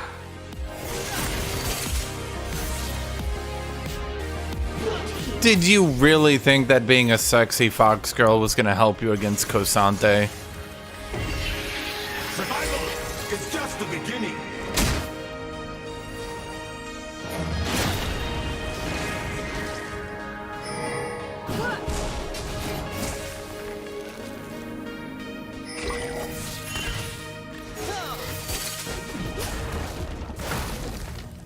Anyone can build their home. Warriors, like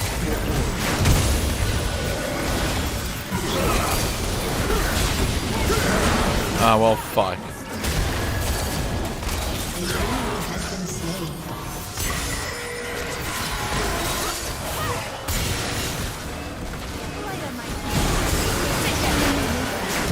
My headcanon is that Kosante's bisexual, he just prefers men.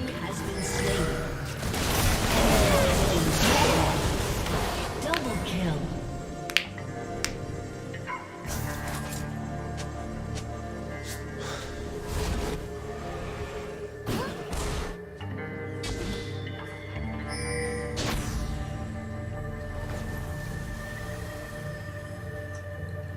Let my entoughals break me, and I return stronger.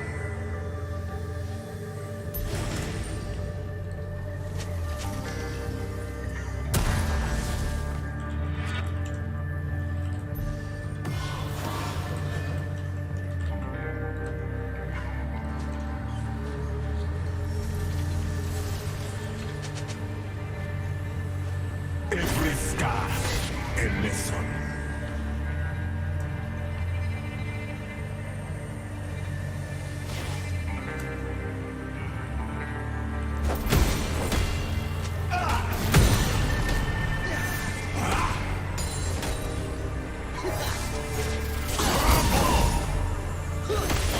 I fear no one.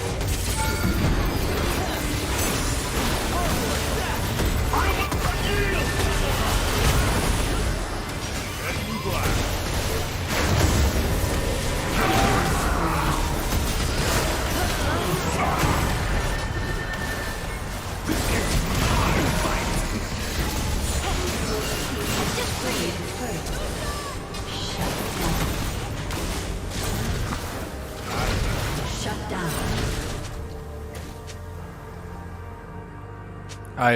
Your team has destroyed an inhibitor. Can't go any further.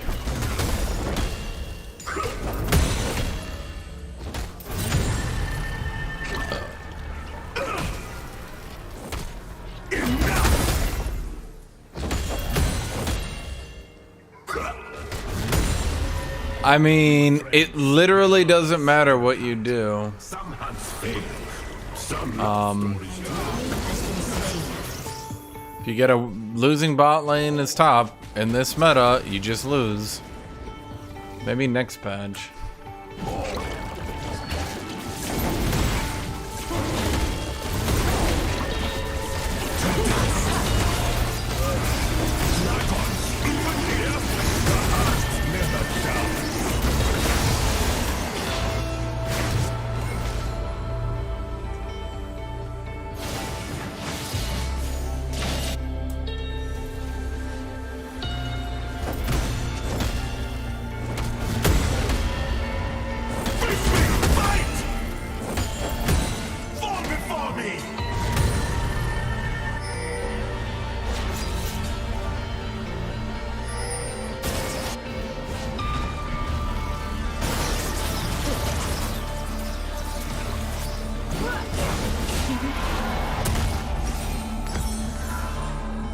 Good is not enough.